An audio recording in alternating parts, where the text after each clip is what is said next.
Funding for DNews has been provided by the Cal and Lucille Rudman Institute for Entertainment Industry Studies.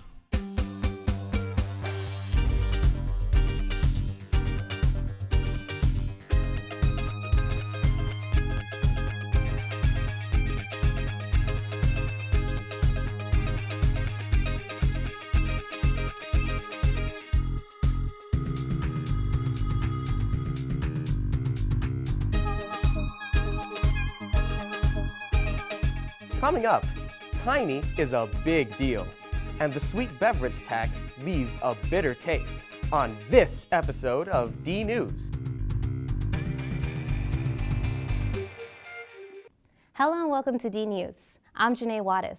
We start the show with a story about a quirky Philadelphia store with a unique mission.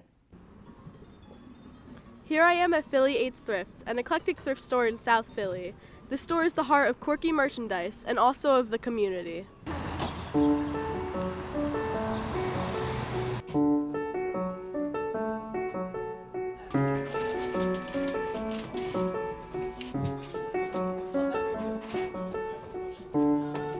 Upon entering the store, customers are greeted by a friendly community of volunteers who are dedicated to giving up their time for a great cause. I've been here at the store 5 whole years.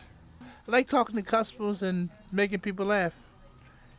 I love making people laugh, and they think I'm crazy when I act silly and stuff. I love it here. For over 10 years, Philly 8's Thrift has been dedicated to helping in the fight against AIDS around Philadelphia. Christina Callis founded the store, along with her 3 friends, in order to make a difference for a cause that seemed to be underrepresented. We're longtime AIDS activists, and HIV and AIDS has been something that we've kind of felt passionate about our whole lives. And so it's just our way of kind of trying to do something for the community. The store donates $20,000 every month to AIDS research, and owners have donated more than $1.5 million. I wondered how a thrift store can make enough money to do that, until I walked around and witnessed its unique merchandise myself. We get swords in all the time. We get a lot of weapons. I don't know what that's about. We got in a gun the other day. Someone donated a lunchbox. It was a Bruce Lee lunchbox. Let's see. We got a skull in. Halloween costumes. We get sex toys, which is really weird. A lot of cool stuff. A lot of cool stuff comes in. One time I got a Fight Club DVD for $1. It was like 3-disc special edition. The last time I came here, I bought like bright green flamingo printed pants. And it was like a skirt, but also like shorts, and I love them. But it's more than just the merchandise that keeps customers coming back to the store. About 1.5 years ago, we created our own HIV testing center, and that's located on the 2nd floor. And what we did is we partnered with 5 of those 19 organizations. And so one of the Mazzoni Center, Gallet, Babashi, Action AIDS, and Philadelphia Fight. And so they use the space on the weekends, and they provide free rapid HIV testing. Every time I come in here, there's something different, and it's nice to know where the proceeds are going to AIDS research and everything. I like that. I've actually been coming here for a couple of years, so like maybe since I was 12. My brothers kind of introduced me to it, and I've been coming here for a while. Their selection is amazing. Like, they have a lot. Like, I've been to a lot of thrift stores, and they don't have this big of a selection, and stuff stays on the racks. Like, it's not like you see it and then it's gone. You shop around, you can see like punk kids, you can see like skater kids, you see older folks, you see people that really have to shop at thrift stores because it's all they can afford. The store's dedication to helping the community has extended beyond its front doors. One of the longest running LGBT bookstores in America, Giovanni's Room, the owner decided that he was going to close the doors. And the community was really sort of, upset by that, just because they remember this as a real safe place. We now have taken it over, and we are Philly 8's Thrift at Giovanni's Room. And so that's located at 12th and Pine. And so it's not specifically just a bookstore anymore, although you can order any book in the whole wide world, queerbooks.com. But we also handpick items that go there. So it's, there's a little bit of clothing, there's tchotchkes and housewares and books as well. At Philly 8's Thrift, everyone is welcome to donate, volunteer, and do some strongly encouraged aimless browsing. Together, we can help this charitable business stomp out AIDS. Philly 8's Thrift is open 7 days a week, so what are you waiting for? Come on down, buy some quirky merchandise, and help fight AIDS in the process. I'm Alex Nagy for DNews. Have a good night. The Philadelphia Auto Show was in town recently. With more than 700 cars on display, you could even take one out for a drive. The cars range from new to classic and concept model vehicles from 40-plus brands. The cars are left unlocked, which means guests can really get up close and personal with almost every car here. I love it. Everything is shiny.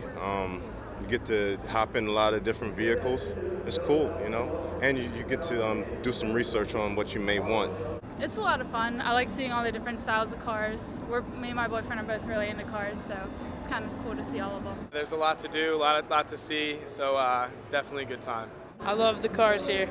There's a lot of cool cars, and I can be the first one to say I saw them. While some just come to look, others are really using this event to do some research. It's a great event. It's a good time to shop.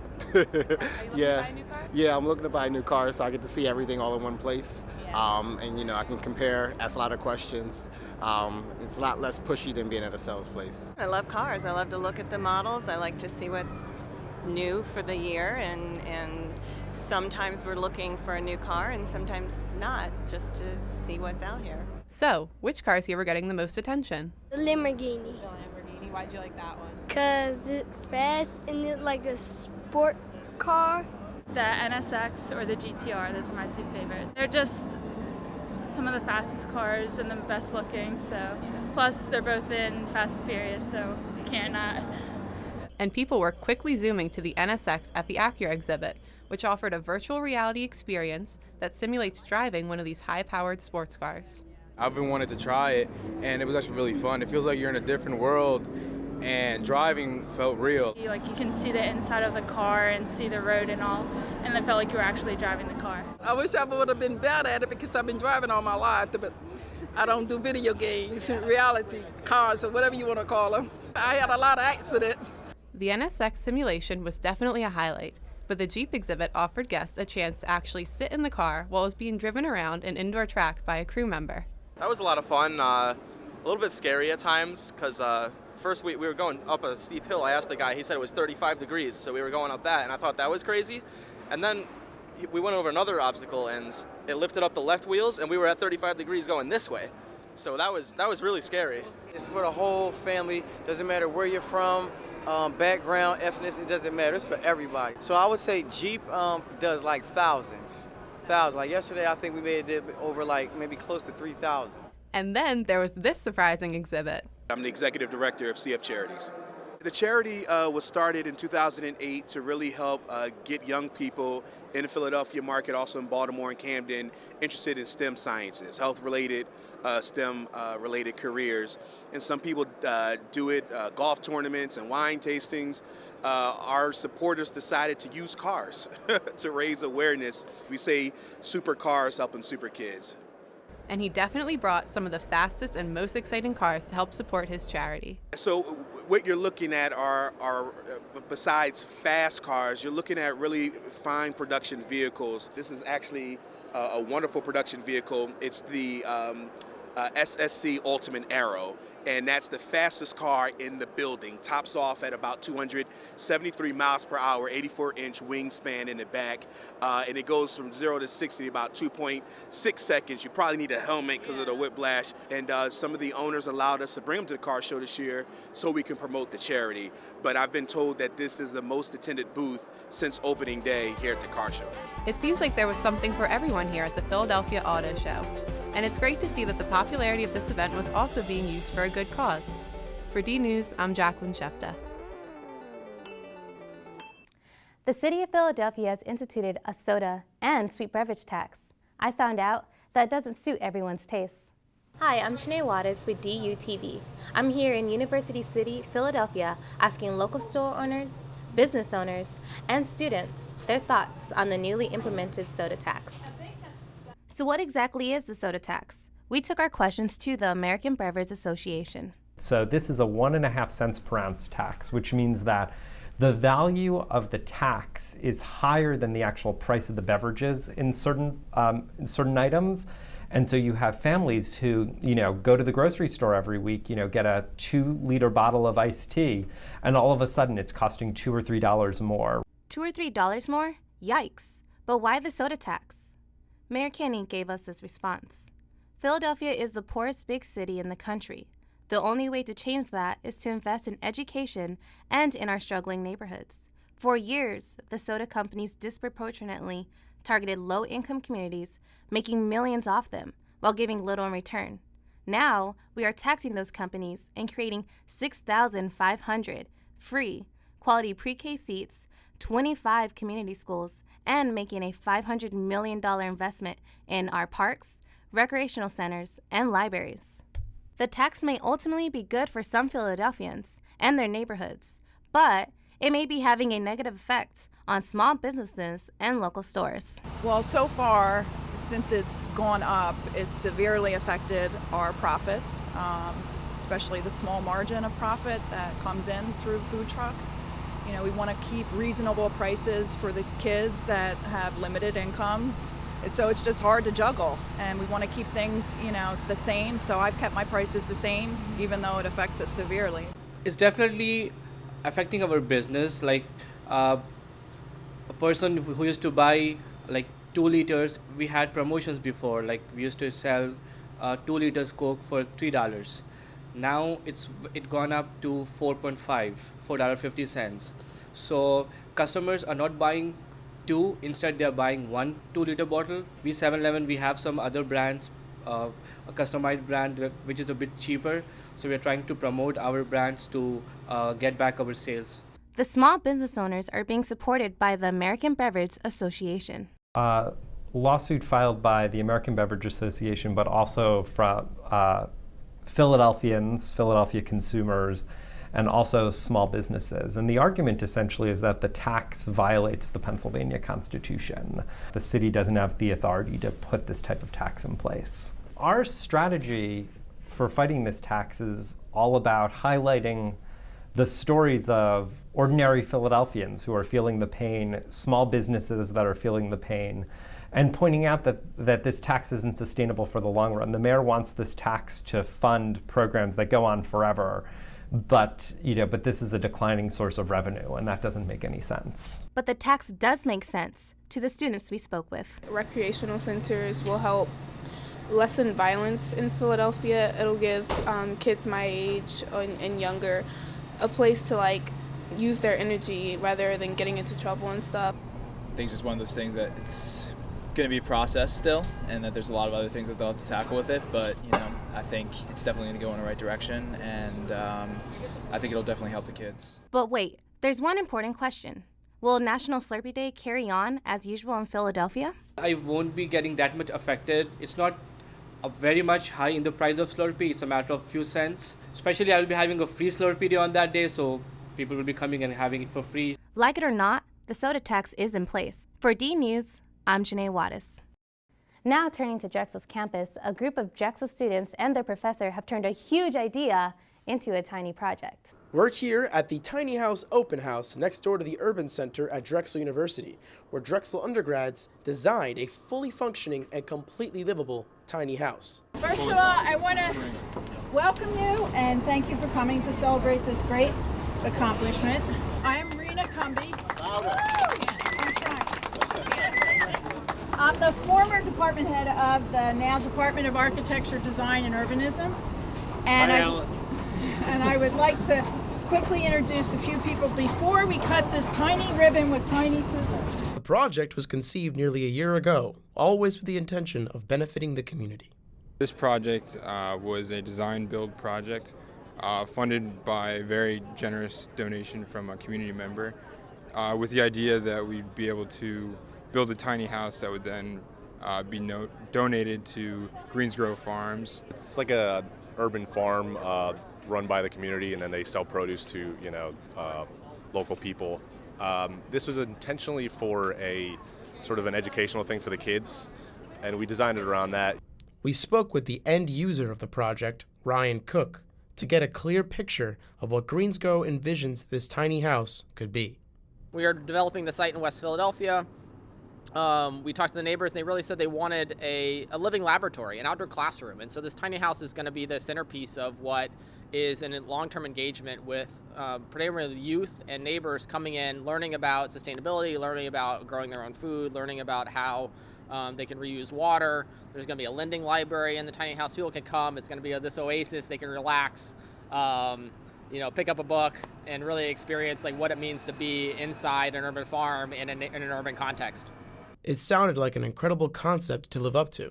Tim Kearney, mayor of Swarthmore and adjunct professor on the project, shed some light on how they decided where to start. There was a competition that we did in the first quarter, and we took 12 different designs, and we didn't pick a winner for it, but what we did was pick aspects of the various competition entries that we liked. And then I worked with the students over the second half of the term to incorporate those all into the final design.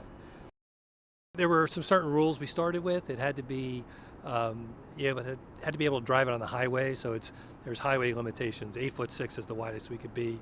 13'6" tall is the tallest we could be. And we could then we had some constraints that I put on. Said we wanted to build it out of SIP panels, structurally insulated panels, as opposed to traditional framing, because then we could design it and have those panels made in the factory. The panels come out and we assemble it, so it's a 2 or 3 day thing as opposed to a 2 or 3 week thing.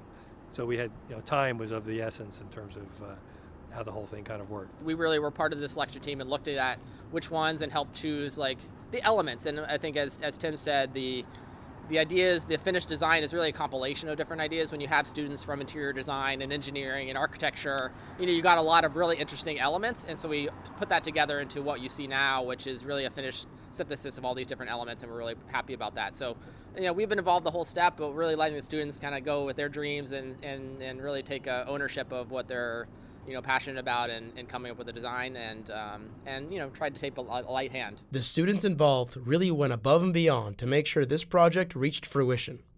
For them, it was an opportunity to work on something quite uncommon.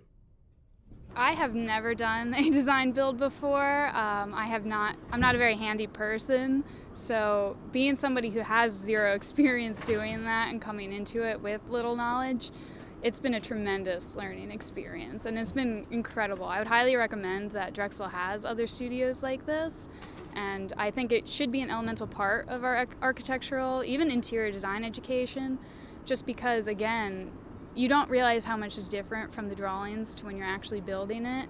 And now I feel so much handier because I do know what tools to use, what materials to use, how, wall assemblies work, how the pieces essentially come together.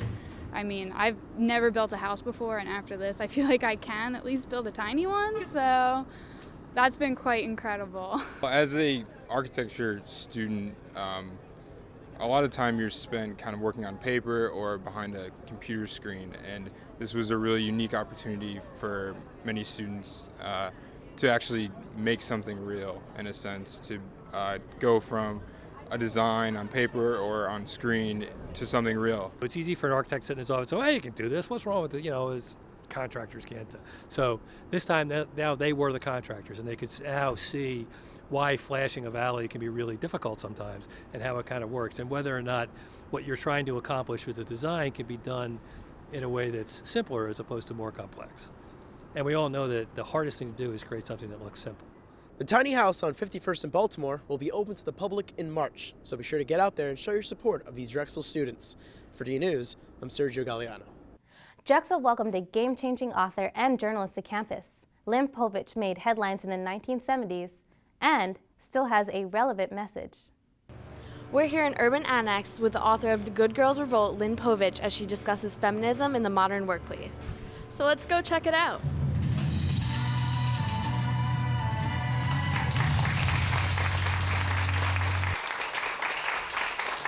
I'm Lynn Povich. I'm a journalist, and I wrote a book called The Good Girls Revolt, which was about how 46 of us filed sex discrimination charges against Newsweek magazine in 1970.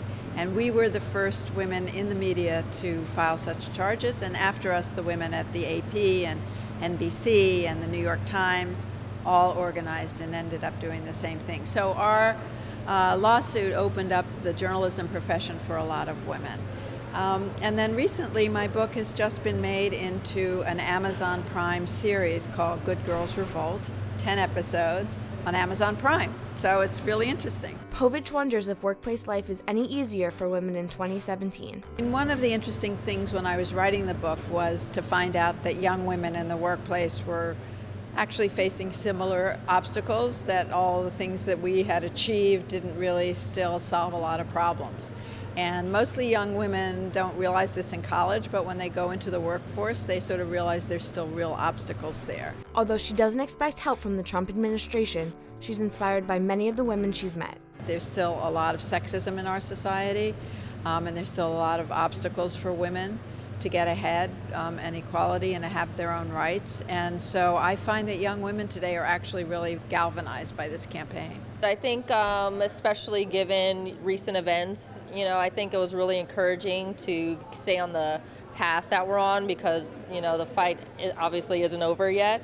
And I think Lynn was very good at, saying what took place in the series as opposed to what, might have been different in the book or actually in Newsweek. So I loved it.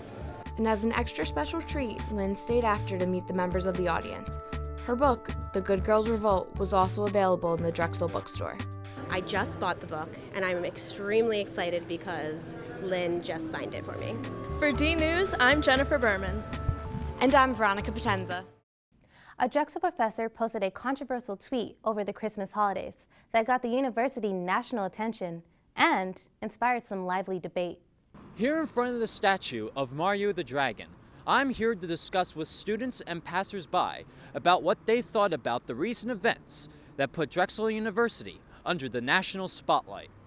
It was during the holidays that global studies teacher George Cicarello-Mar tweeted, "All I want for Christmas is white genocide." The professor later claimed the tweet was an attempt at humor. Drexel art history professor Charles Morshek says, like it or not, the tweet caused a stir and brought up issues of free speech. He was entitled to say what he said, but it did damage to Drexel University. There have been negative emails sent. There have been people threatening to not send their students here, not to send money to the university. This shouldn't have happened. The question of attitudes to free speech. So an academic institution guarantees free speech under the AAUP policies, so the American Association of University Professors.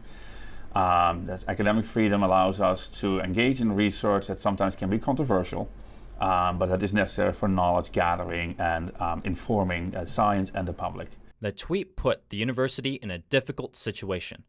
President Fry issued the following statement.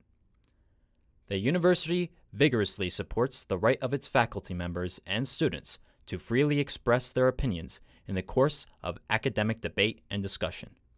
We recognize Professor Cicarello-Mar's tweets as protected speech. However, his words taken at face value, shared in the constricted Twitter format, do not represent the values of inclusion and understanding espoused by Drexel University. I think if you would believe that a TV show like South Park or Family Guy can fall under free speech, this kind of talk may have also the certain kind of, I would say the same thing, but it's still pretty offensive, and it's something that you wouldn't expect a teacher to say, especially around, students who are looking up to them as role models. I think it was really unprofessional, for one, for being a professor, and feeling like making a tweet like that would go unnoticed. So what would have and should have happened if a student had made those tweets? I think that students should have a right too, just as much, because the First Amendment also does not discriminate against a particular class of people. First Amendment rights, by and large, said that free speech is for every, basically every citizen, every member of the American community, and they don't even have to be a citizen. So students should also be able to say, and within the same way that we talk about satire, but the same way that we talk about how we think that in a community people have to be be mindful and responsible for their words, but people should be able to. So I think students in classrooms or on campus should also have that right to let their voice be counted. To date, no punitive actions have been taken against Professor Cicarello-Mar. For DNews, I'm Ian Berwick. What's it like to be a foreign student at Drexel? There are a lot of things to adjust to. We tracked down 2 international students. My name is Patrick Fallon. I'm from Galway and I'm a film major. My name is Melanie Booth and I'm Australian and my major is art history. What made you want to come to Drexel University?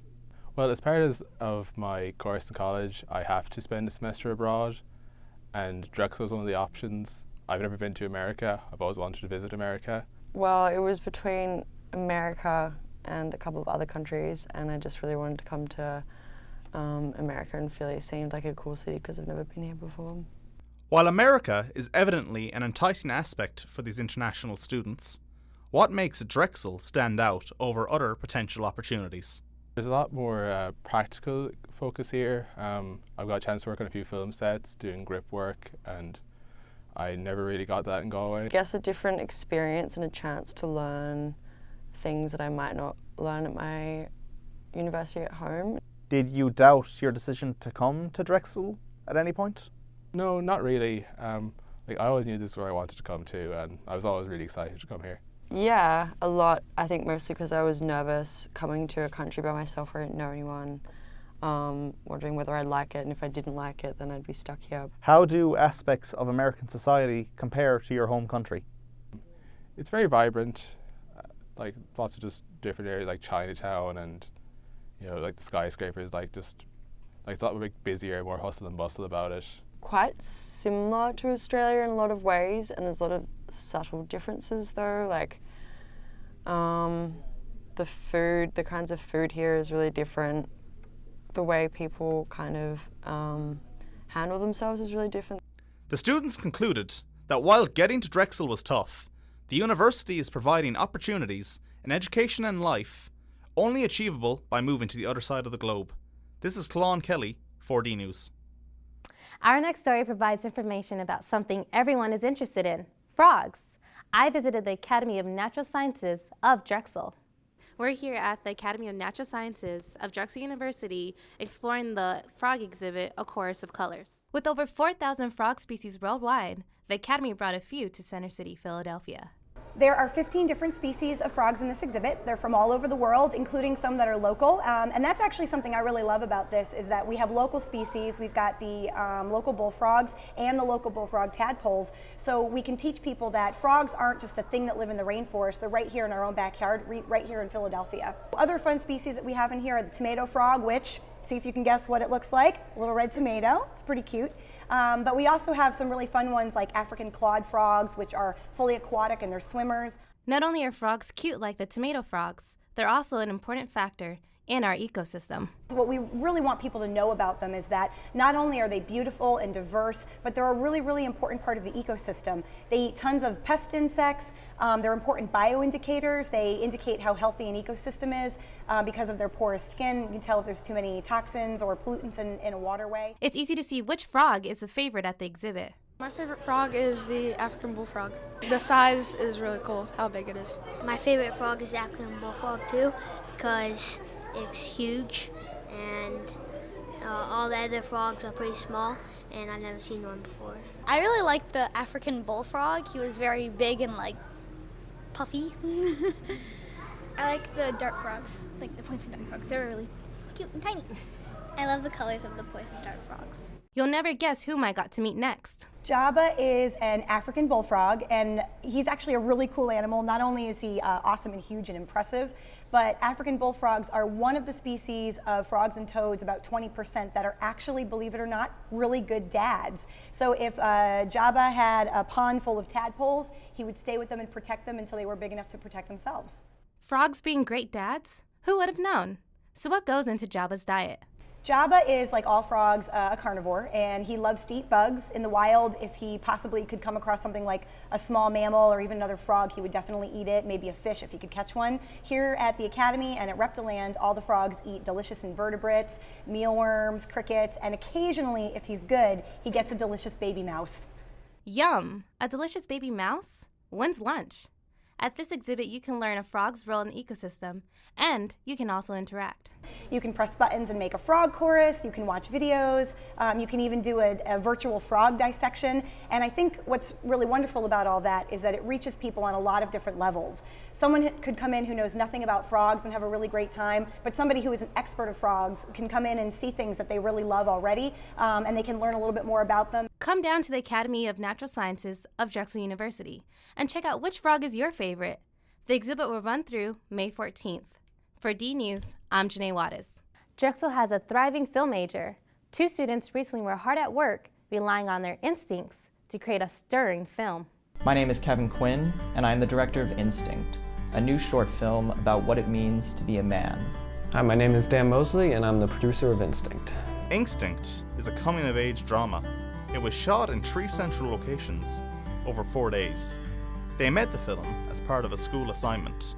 Juniors take a class called Production Workshop, which is a 2-term course and precursor to Senior Project, which is a course that all film and video seniors must take. In Production Workshop, there are above-the-line roles and there are below-the-line roles. Above-the-line roles you have to campaign for. I was one of 3 people to campaign for the role of director. I was voted into the position. I was brought on from outside the class to help produce this film, and even though it seems like everyone was just assigned to this project, everyone quickly sort of made it their own. Producing a film isn't cheap. So how did these guys do it? For Instinct, we found it was the best idea to crowdfund through the Indiegogo campaign system because we feel as though Indiegogo is the most accessible way to gain funds via the internet. We could use it through social media and other avenues to use the network that we have in order to help make this project of ours actually happen. And it has to happen quickly. Once they were given a script written by fellow Drexel film student Carson Gordon, they got busy. You have a set amount of time to do it, 2 terms, a term and a half really, because halfway into term 1 you were given a script. And over the course of that term and a half, you have to take this script and make it producible, make it something that you can shoot. You have to put it through the ringer of pre-production and post. As with most creative projects, there were obstacles. So locations presented an issue. Not necessarily an issue, but a challenge. Finding the best talent we could with the budget we had presented a challenge. Raising the funds necessary to transport us out of Philadelphia to these locations we were looking for presented challenges. And then there was the challenge of dealing with someone else's words. The creative process I found has been one of how do you decode what the writer is trying to say in the given script. Carson wrote this beautiful story, and it was our job to interpret it for him, to bring it to life, to cast the characters that he had in his mind, to create the world that he had written on the page. Any tips for prospective filmmakers? Stay passionate. Don't settle. Pick your battles. Embrace your working relationships. And always think in terms of the story and what it is that you want your audience to feel at the end of a film, because we are in the feeling business. Filmmakers watching, just go do it. Like you might mess up, you might be terrible at first, but you will learn. They plan to finish the film in the spring and hopefully release it to the public thereafter. For DNews, I'm Kalon Kelly. That's a wrap for this episode of DNews. I'm Janae Wattis. Thanks for watching, and I'll see you next term. The production of DNews has been made possible by the generous support of the Cal and Lucille Rudman Institute for Entertainment Industry Studies and the Antoinette Westphal College of Media Arts and Design.